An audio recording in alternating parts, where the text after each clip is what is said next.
Thank you so much for joining me today, Dr. Chaffee. It's so nice to see you again. Yeah, thank you very much for having me. It's good to see you too. Thank you. And so if you didn't know, you probably didn't, but I did the Lion diet in January, and I had no plant foods in my diet whatsoever. And something I heard every single day was that I need fiber. I'm not going to be able to poop. I need plant products for A, B, C, and D. So my question is, once and for all, is fiber essential? Did you die in that month? I'm Bowel alive. obstruction and have to get surgery and things like that?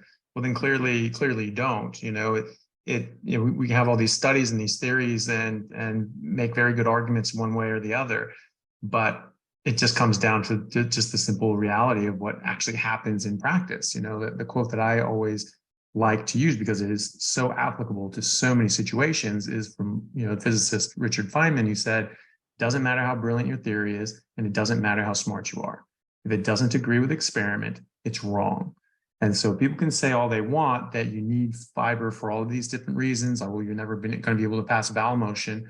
And yet when you don't eat fiber and you eat, a fatty meat diet, you find the exact opposite. You find everything is just fine. And so obviously it's wrong. It doesn't matter what they say. It doesn't matter what studies they have. It just doesn't matter, because it doesn't line up with reality, and reality always wins. So no, you don't need fiber, as you saw yourself, as millions of other people around the world are finding for themselves. At 66% of all animals on Earth know, because they're 66% of animals are carnivores, and they don't eat any fiber at all whatsoever.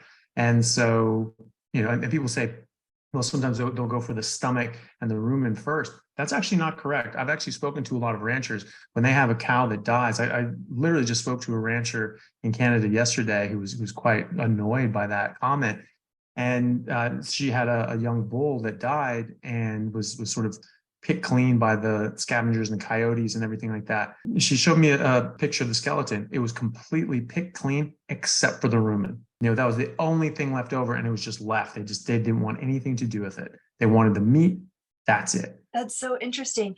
And another thing people say when I tell them I haven't had fiber really for 3 years and I'm doing fine is that they want some evidence. You're making a claim, show your evidence. So me anecdotally isn't enough, or the carnivore community anecdotally isn't enough. Is there any scientific studies that you think would appease these people that fiber is not essential? The thing is that, those sorts of people probably won't be appeased by anything. So I mean, they're not going to see the evidence that slapped them in the face. So they're those sorts of people. So they say, well, millions of people, doing this and experiencing this isn't good enough. I want to study with 13 people that should follow them over 5 weeks. Like, okay, fine. There are epidemiological studies that show that people who eat slightly more fiber, may have a, few percentage increase in X, Y, and Z and blah, blah, blah. But these are low quality studies. And there's a lot of them that are conflicting. They show there's no benefit one way or the other. There, in fact, are better studies. The better studies actually show that fiber causes problems. So there was a large study with over 2,000 patients. They did colonoscopies on all these people, and they looked at all sorts of different factors that related to colon disease. So particularly diverticulosis, which is damaging and outpouching of the distal colon, and that can be a big problem. That can get infected. That can rupture. People can die from this, and they need to get a whole bowel resection of that part or more, depending on how much is damaged and the extent of that damage or infection. And they found that out of those 2,000 people, the only factors that contributed to colon disease was more fiber and more bowel motions. Meat didn't play a factor. Fat didn't play a factor. Constipation didn't play a factor, right?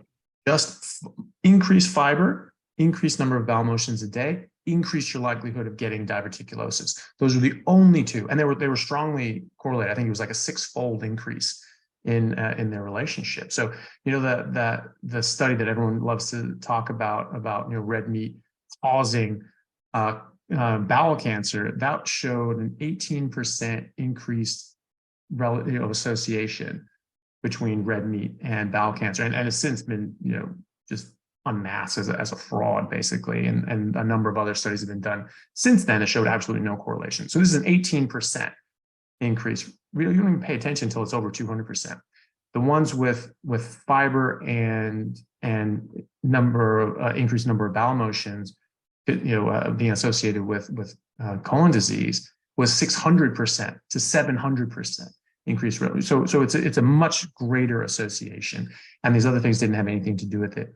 There was also a randomized controlled trial with people that were having GI upset, 75 people, not a huge study.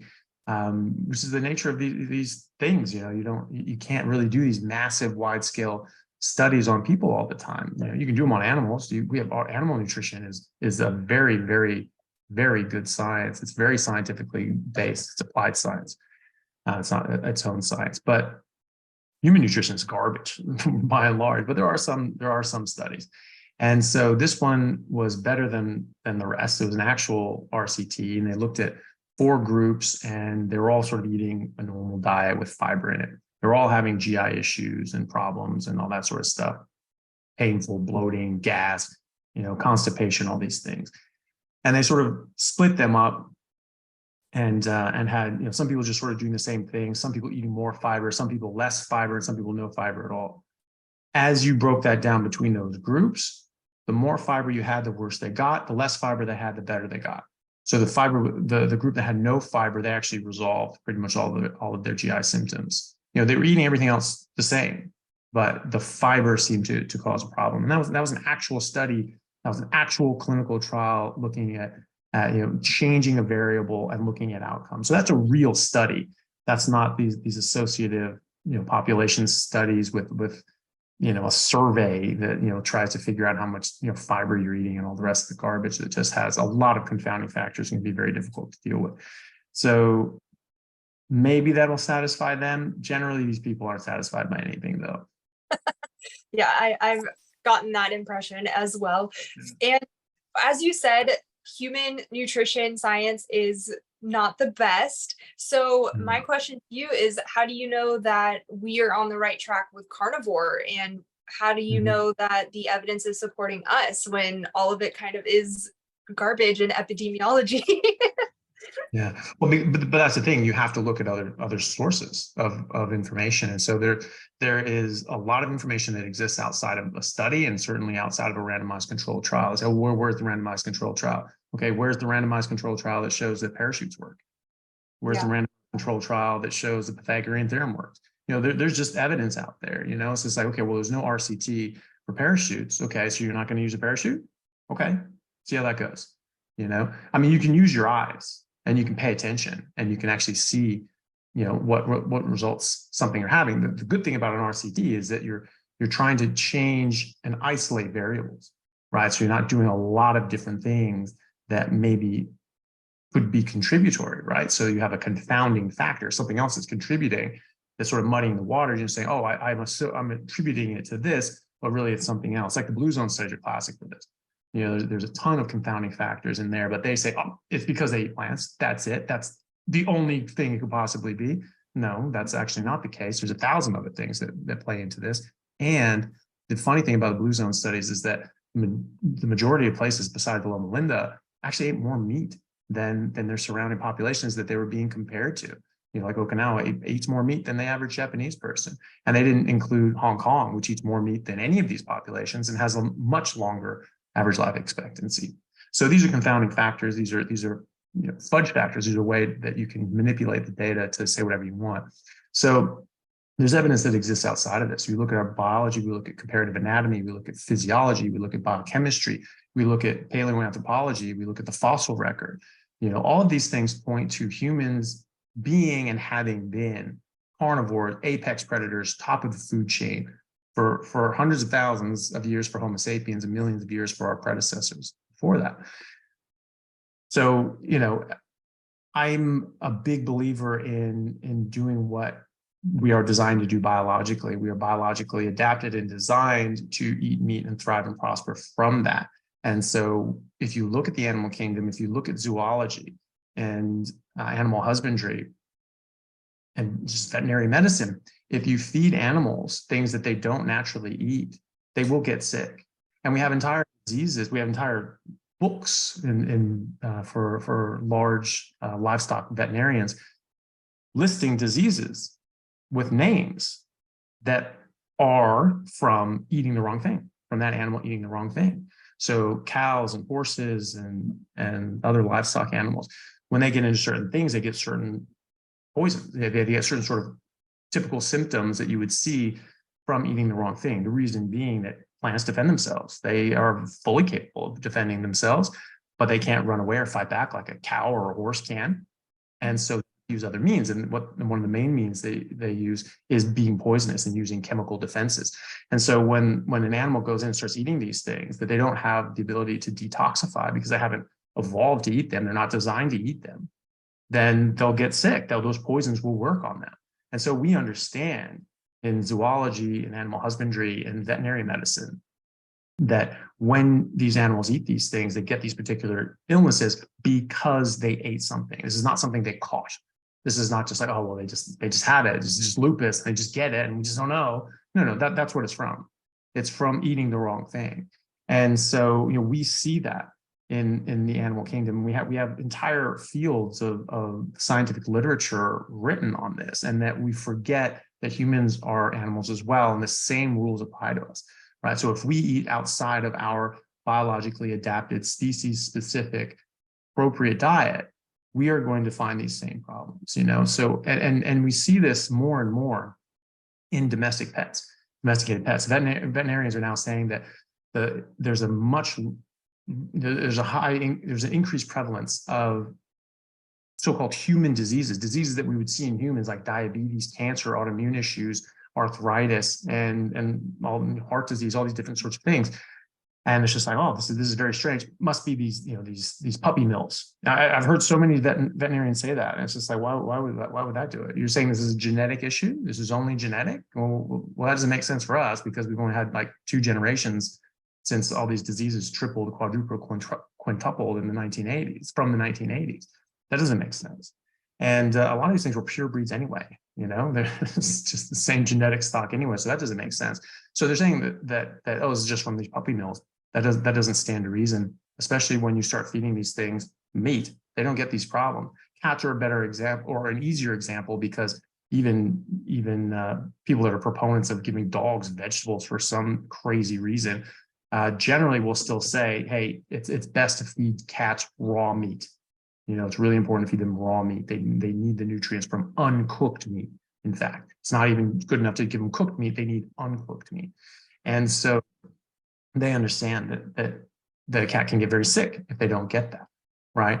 And we're forgetting that this applies to humans as well. You talk to any zookeeper and they'll tell you, you feed an animal something that doesn't eat in the wild, something it didn't evolve on, it's not designed for, it gets sick too. And it gets these so-called human diseases. And they use that terminology.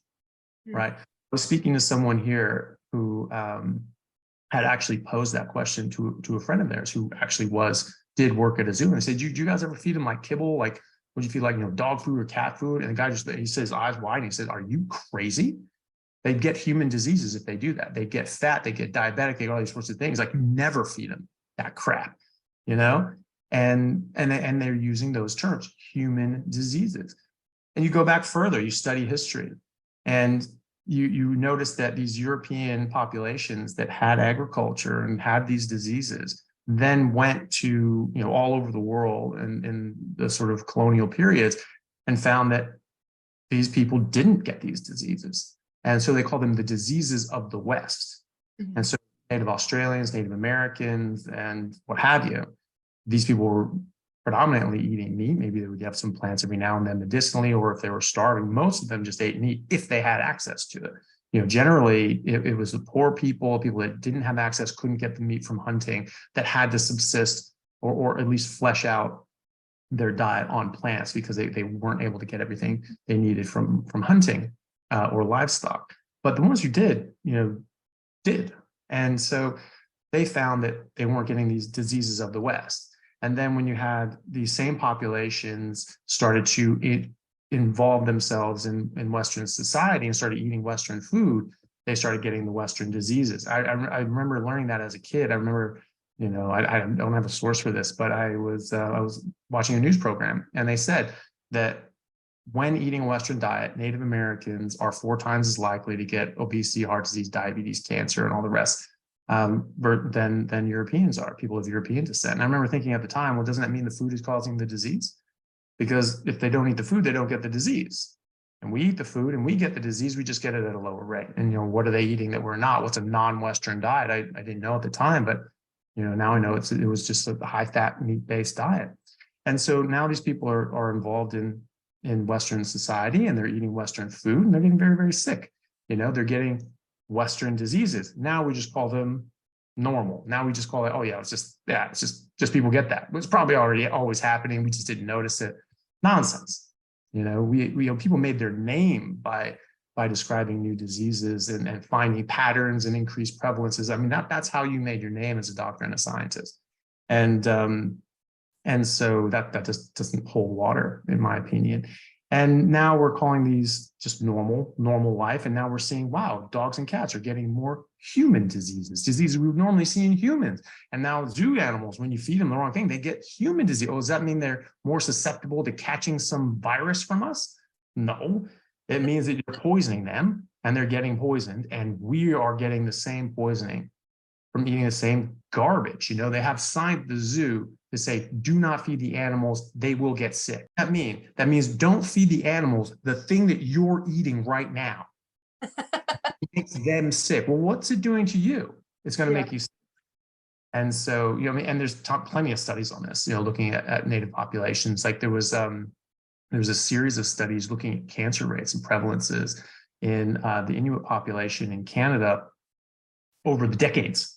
And it was like, as they were more involved in Western society and became more and more,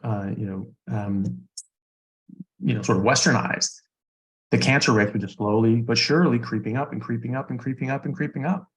And, if they are on a Western diet, they actually have a higher prevalence of cancer. And there was other studies that looked at the Inuit population for breast cancer in particular, that found that the Inuit women who were only eating meat, they did all the screening tests and everything like that. They found 0 breast cancer in all the populations. So obviously, that's not something that you would find in a normal population. So I think that there's copious amounts of evidence to show that there's a benefit from eating as we are designed to eat biologically. And I think that the vast abundance of data, information, and facts revolving the subject show that biologically we really are carnivores, and so therefore we really should be eating exclusively meat. Unless we're starving, we have to eat plants. Yeah, exactly. And one of your famous stories that you tell is when your professor basically ends the lecture with, plants are trying to kill you. Mm-hmm. So do you think that plants are ever okay to add in your diet? Is it kind of the dose makes the poison situation, or is it a no-go from you all the time unless you are starving? Well, I think it depends on your goals, right? If you're looking for optimal health, if you're trying to be as healthy as you possibly can be, then I think you should avoid all of these things. We come from an herbivorous past, and certain people, like those of European descent, have had more exposure to agriculture for longer.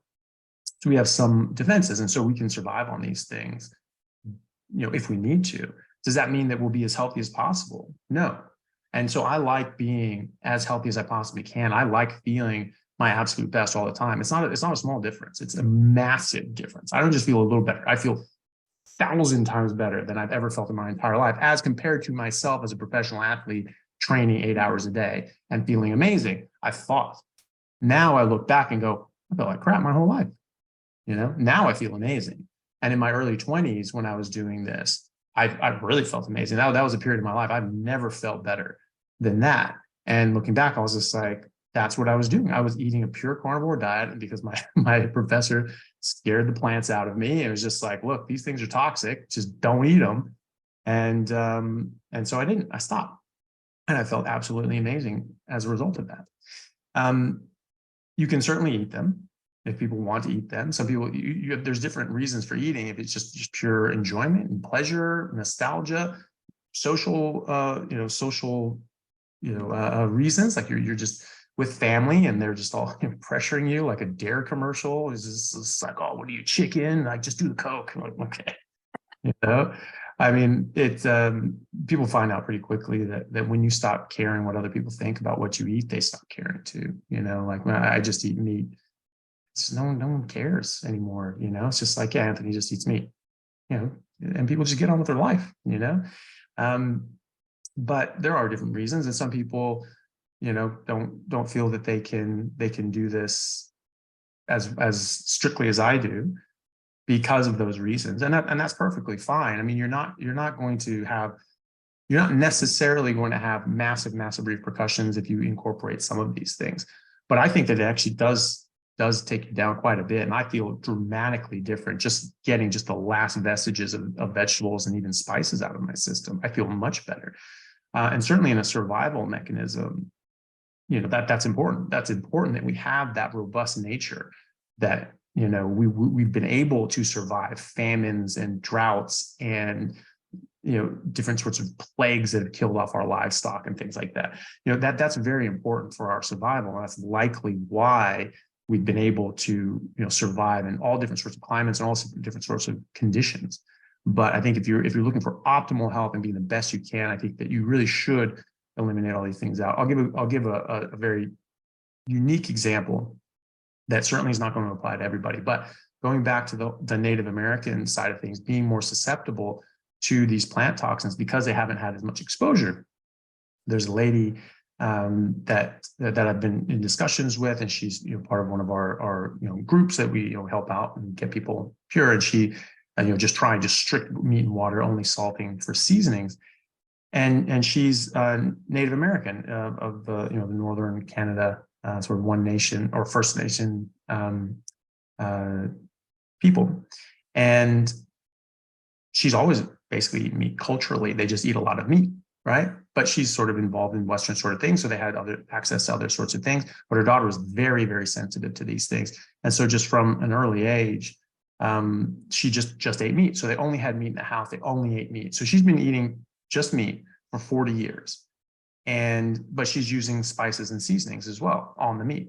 And she has 4 autoimmune issues, right?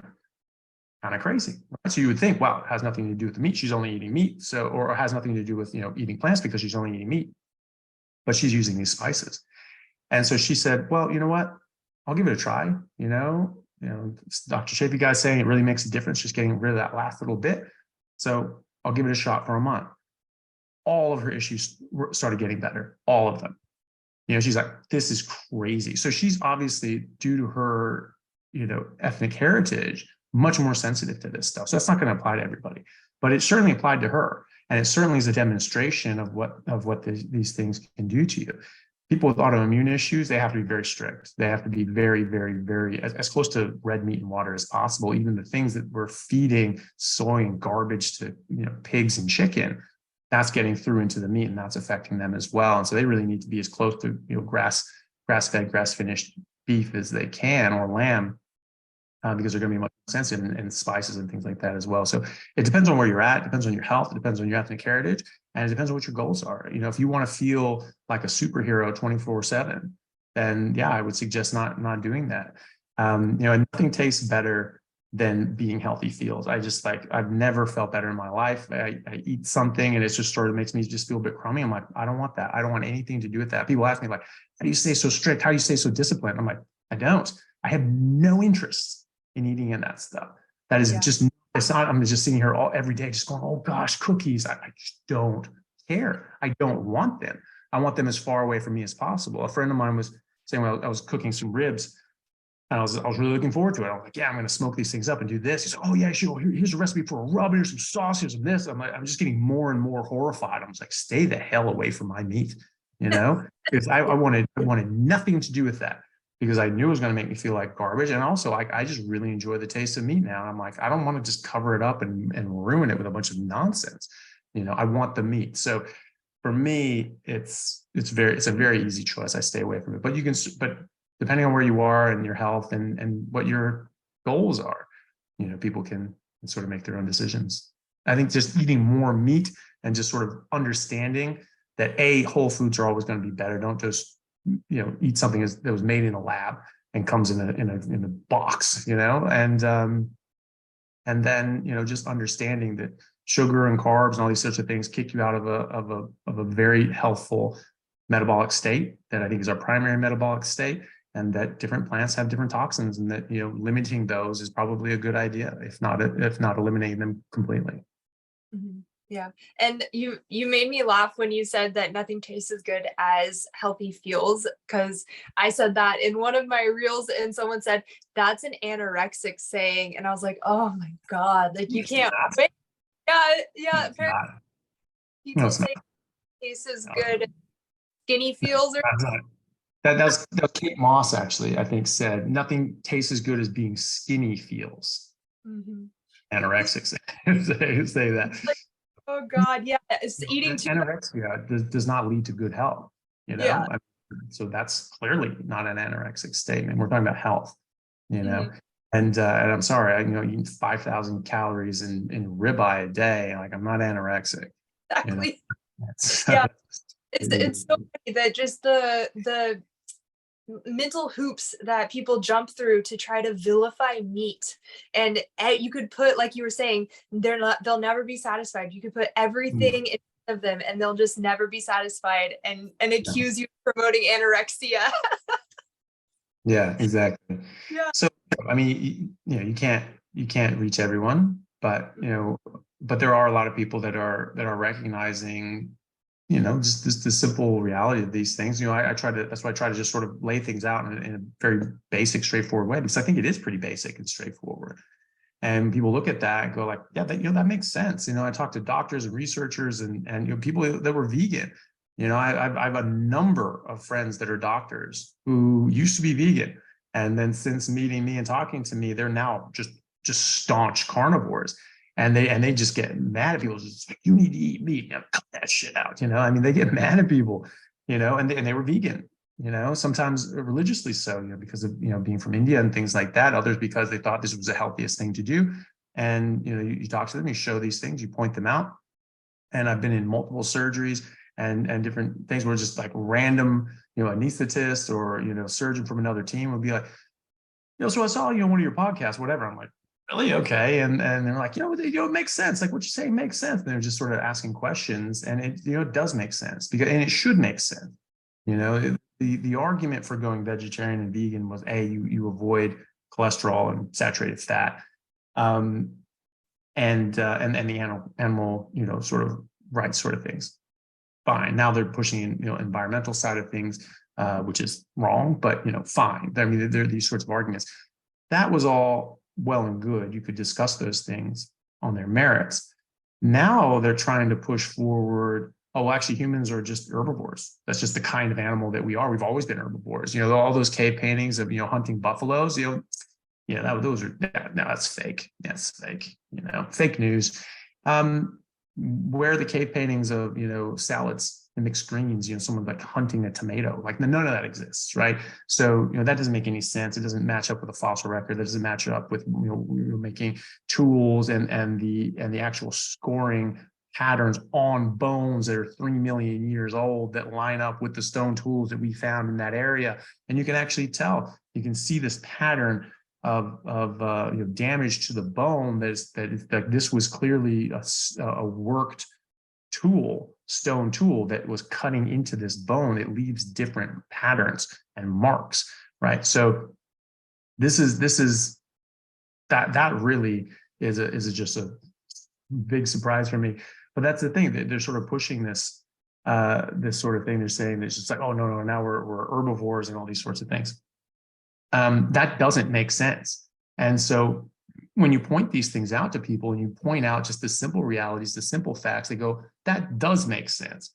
And so it has to pass the smell test. It has to pass common damn sense.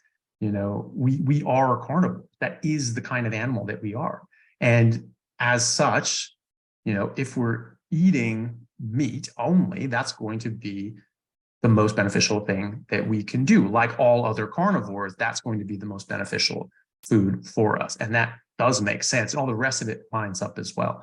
And, a lot of the things that, our digestion, our teeth, our this or that, they can say these things all they want, but the facts are entirely against them. And you can go through all those things. We don't have the ability to break down fiber. It does not exist in our species. We used to have a 4-foot long cecum. Now that's a finger projection appendix. That's where fiber used to pack into and break down. And that's where in like gorillas and chimpanzees, they're like, oh, well, we should eat like them. Why? We don't have a digestion anywhere close to them. They're able to break down fiber. We are not. That shows you we should not be eating fiber. No animal that eats fiber in the wild on a large scale, does not have the ability to break down fiber to any degree. I mean, even horses, they're not great at breaking down fiber, so they're still, it's still like sort of whole pieces of grass in their manure and things like that. Unlike a cow, they can get a lot more out of it. But they still get all of their nutrition from breaking down that fiber. We don't. We can't do that. So it's just a bit silly. And then when you start pointing these things out and you're talking about them, people are like, that does make sense. And then they start looking into it more and more and more, and the wool comes off of their eyes. And I think a lot of people are waking up to that fact. You can't get everyone. You're not going to be able to convince everyone. All you can do is do what is right for you and what you've seen is better for your body and better for your health, and that you've seen in the data and the literature, and just make those decisions. And then people can make their own choices as well. And if people don't want to, and I've spoken to people then that have gone through, from a nutritional standpoint, from an ethical standpoint, from an environmental standpoint, and I've convinced them on all grounds that eating meat is the best way to go, and eating plants is a really bad idea. And I agree with everything. I agree. I think that eating meat is the best thing that we can do. I agree that it's probably the best thing for the environment. I agree it's probably the best thing ethically. But I just can't bring my head around eating an animal, killing an animal to eat it. And I'm like, fine, that's fine. Like that's totally fine. That's their choice. Because it makes them feel bad. It makes them sad that they're doing that. Fine. But at least they come around to that. The people that are just going to fight this and fight this and fight this, there's no helping some people.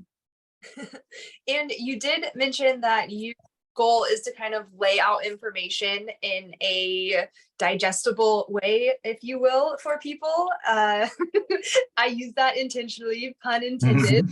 But and is that kind of the goal with the book that you were telling me about, is to like kind of lay things out really easy for people to understand? Or is it going to be some really complicated medical fancy thing where you just confuse more people? No, I'm just joking.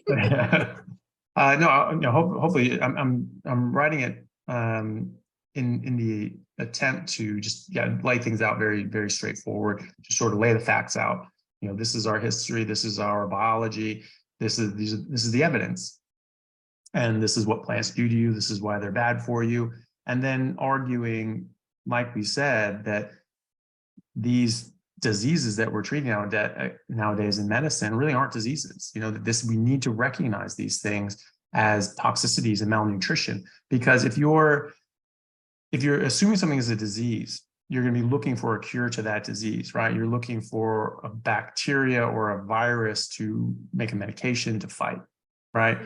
Or a genetic issue, you're just not making a certain enzyme, so you get this buildup, like PKU or something like that, that you have this buildup of some byproduct that's damaging your brain, damaging your development, and you need to circumvent that. That's not what this is. Like this is a toxicity. We are getting, this is a toxic relationship. So we are getting exposed to something, and we are feeling the ramifications from that. So the treatment for that is to remove the exposure, right? If you have lead pipes in your house and you're getting lead poisoning, the treatment for that isn't just taking a pill to try to mitigate the effects of lead in your body. You get those lead pipes the hell out of your house, right? And then you let your body heal. I'm sure there's medications that can help you along the way, just like blood pressure issues, diabetes, even cancer and heart disease. There are medications that can help you with these things. But the main treatment is to get rid of the exposure. I even talk to people that have diabetes, and this has been shown in clinical trials to be reversible. Type 2 diabetes has been reversed in clinical trials with a ketogenic diet. Okay, that's very, very good science. Before you get there, you're still going to need to be taking possibly some insulin and other sort of medications to help control your blood sugar. And, and blood pressure, you're going to have high blood pressure. That resolves for a lot of people when they just get rid of carbohydrates and sugar and things like that. And so, but until then, you may still have to take your blood pressure medication. So I think there's a role for these things, but they're not the cure, because people just get on more and more and more meds as they go. It's not curing anything, right? You're just symptomatic control. And that's not right? We're not addressing the underlying cause of high blood pressure. We're just putting a patch on it and treating the symptom of high blood pressure, but we're not addressing the cause, right? So type 2 diabetes is not caused by a deficiency in metformin, right? So we're giving metformin. It's like you have a B12 deficiency. We'll give them B12. Like it's not from a lack of metformin or a lack of amlodipine that someone has diabetes or hypertension, right? So we need to address the underlying condition, and that's what I hope this book will really spell out, is that these so-called diseases are not diseases per se. They're toxicities and malnutrition, toxic buildup of a species-inappropriate diet and a lack of species-specific nutrition, namely not enough meat, too many plants, right? Plants that we don't have the physiology and the makeup to detoxify to enough of an extent to be safe to eat long-term, ongoing. Obviously, there is some sort of genetic component to it. And the hot topic right now is that obesity is genetic and you can't really change it with diet and exercise. So how much do genetics actually play a role? Because obviously they play some sort of role. Some, but it's very minor. And that woman, I can't recall her name, but the one who said that, the government official who said that, oh, well, it's genetic, and 50, if your parents are obese, then you have a 50 to 80% chance of being obese. So this is totally genetic. She doesn't believe a word she's saying.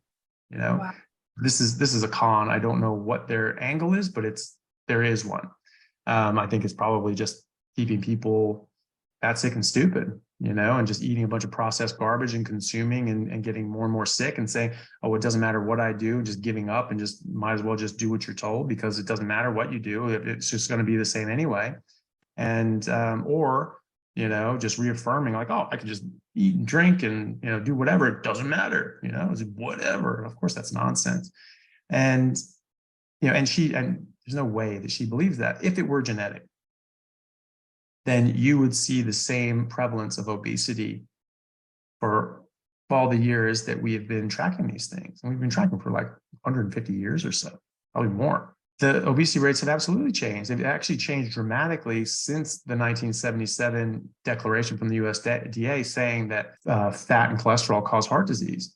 And that was a whole fat makes you fat sort of thing. You are what you eat. You eat fat, you're going to get fat. Okay, well, I ate broccoli. Did I turn into a broccoli? No. I want to eat meat because I'm actually trying to make meat. Again, makes sense. So the obesity rate in America after World War II was 6%. In 1980, it was 8%. It already started to come up in the 70s. Now it's over 24%. And overweight people, 70% of Americans, I believe the last figure was, are either overweight or obese, right? And so in the UK, it was 6% were obese after World War II, 6% were obese in 1983 when they adopted the same terrible dietary recommendations that we had in America. And again, wham, slammed up. So now they're over, 24, pushing 30%. I don't know exactly what it is now, but it's high. The last time I stopped, sort of saw this was about 2007. It's only gone up from then, and I just sort of left it alone. But it has more than tripled for us, and it's more than quadrupled for people in the UK. So obviously that's not genetic, because if anyone who's studied population genetics and anyone who's gone to medical school in America has had to take biochemistry and genetics and all these other prerequisites. in order to get into medical school. So I'm sure she's taken genetics. I'm sure she's taken, college level genetics, not just like, a 2-week module in medical school that, some of the other medical schools that are straight out of high school do. They just fluff over actual science. They just go, oh yeah, here's some genetic stuff. See you later. She actually done a year of this stuff, and she would have studied population genetics. She would have absolutely known that you cannot change, the prevalence of different alleles in a population without a major, mass extinction or huge influx of new genetics from some distant place, right? So, and we're talking about all over the world. This is happening. Obesity rates are just going up and up and up and up and up and up and up. So it's not that some people from, really fat country like moved over, to America, and that just made us fatter. No, this is everyone around the world is getting more and more overweight and obese. So clearly that's not genetic, because you can't change your genetics in that time, 1 or 2 generations. That's insane. And the people that were skinny back in the 70s are now fat. So, where's that going? 50 to 80% of people who have parents that are obese will end up being obese as well. No kidding. Like, who cooks dinner? The parents, right? So if they're cooking and eating things that are making them obese, kids are eating the same damn thing, right? Until they're able to move and get out of the house. But at that point, that's how they've been raised. That's how they know to eat. And some people look at that and go like, my parents have eaten so unhealthy and I just need to get away from that. Some people figure that out and they do very well. Others don't, and so 50 to 80% will carry on the tradition of those poor eating habits from their parents. And so clearly that's not genetic. We know that's not genetic because it's changed dramatically in a short period of time. And also there's a very easy explanation for how that can happen without genetics. You want to know what my theory is or what her angle is? Sure.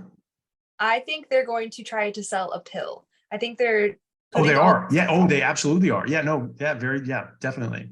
Yeah. It's genetic. There's nothing you can do about it. But here's a pill and here's surgery, and that's exactly is what they're doing. You start seeing more of this different sorts of weight loss, obesity pills, and medications and things like that are coming out. And these same people are recommending bariatric surgery for children, right? So, like chopping up and removing, parts of their intestine and stomach and things like that. This actually has knock-on ramifications. They're actually major illnesses and issues that happen decades down the road after these things, that actually need subsequent surgery and have other serious health ramifications.